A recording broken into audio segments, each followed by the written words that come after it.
I want to end on this subject, Senator Cornyn. I want to put up a tweet that you sent out this week. Here it is. The president is not doing cable news interviews. Tweets from his account are limited. And when they come unimaginably conventional, the public comments are largely scripted.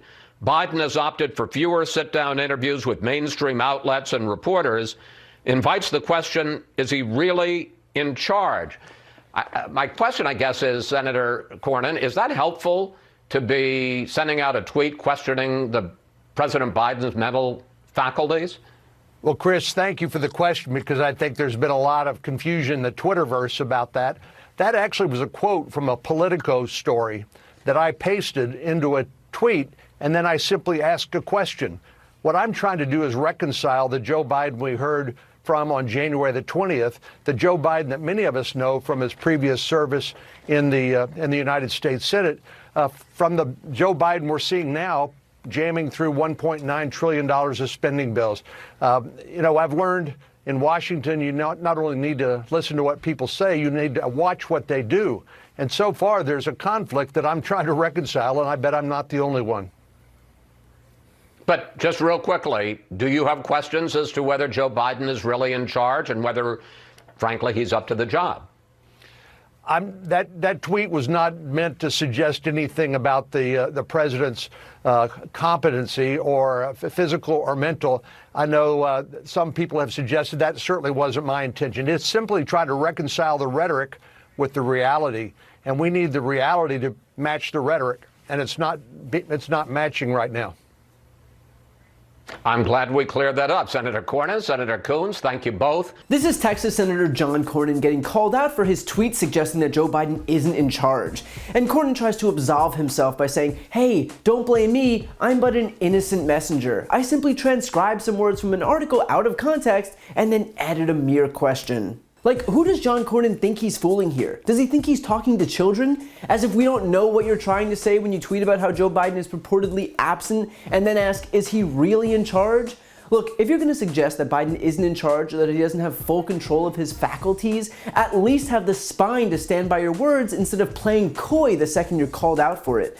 As if his ridiculous suggestion wasn't bad enough, it turns out Cornyn's also a coward. Now, Cornyn goes on to claim that he's simply trying to reconcile the Joe Biden he knew from the Senate and the Joe Biden we're seeing now. The implication being that he was a moderate before and now he's some radical leftist.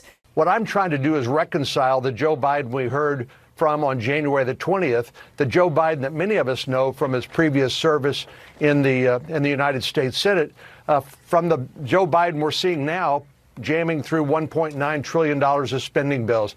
I've learned in Washington, you not only need to listen to what people say, you need to watch what they do. And so far, there's a conflict that I'm trying to reconcile, and I bet I'm not the only one. And the example he brings up is that Biden's ramming through $1.9 trillion spending bills, as if the last $1.9 trillion bill that passed was just some liberal giveaway, as opposed to an emergency relief bill during a pandemic.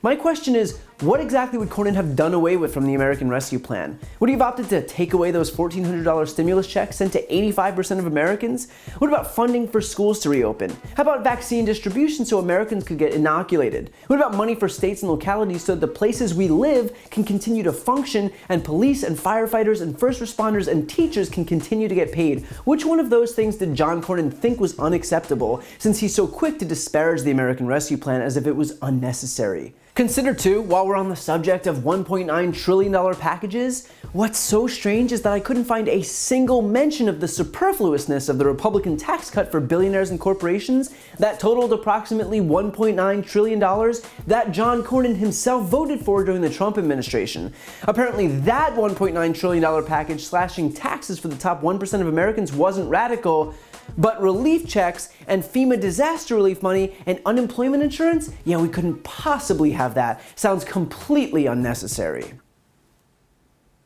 And by the way, not for nothing, but if Cornyn really didn't want to have to pass $1.9 trillion relief packages, then he should have probably spoken up when Republicans were effectively creating the perfect conditions for this virus to explode throughout the country. You don't get to sit idly by while your party politicizes masks and foments protests against stay-at-home orders and pushes for schools and businesses and restaurants to reopen prematurely and holds campaign rallies and super spreader events only to watch the number of cases skyrocket and then complain when you have to spend money to contain it.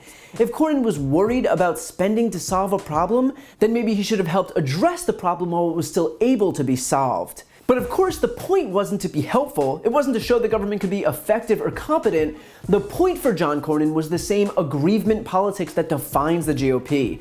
And so when there's a pandemic, instead of taking action to save lives, the GOP whines about how masks are an affront to our liberty and how lockdowns mean that our freedom is getting taken away. And what we're left with is more than 500,000 dead Americans. When one of the daily mass shooting happens in this country, instead of taking action to save lives, the GOP whines about how background checks are a slippery slope. And what's next? Driver's licenses? And what we're left with there is that the rest of the world is looking at the US like a failed state because we can't manage to lift a finger when our citizens are getting mowed down by firearms on a daily basis.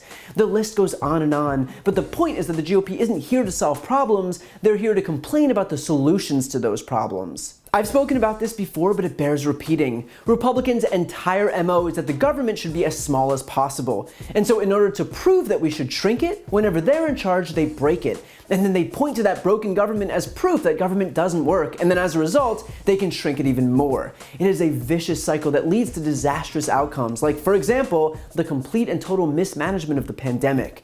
But the fact is that if we've ever been shown the necessity for a competent, functional government, it's crises like the one we're in right now.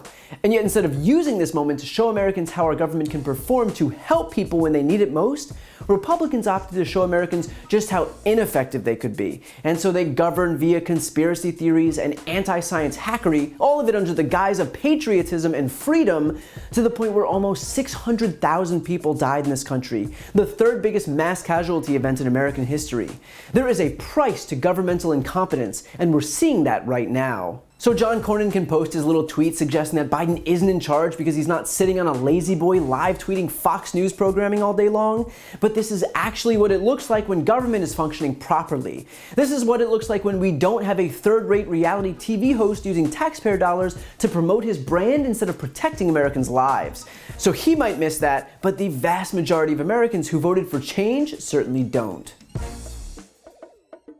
To see more videos like this, don't forget to subscribe. And for a deeper dive, check out my podcast, No Lie with Brian Tyler Cohen, where I discuss the week's top stories and interview major players in the world of politics, like Vice President Kamala Harris, White House Press Secretary Jen Psaki, Elizabeth Warren, Chuck Schumer, Katie Porter, Pete Buttigieg, Nancy Pelosi, and many more. Again, that's No Lie with Brian Tyler Cohen, available anywhere you listen to podcasts.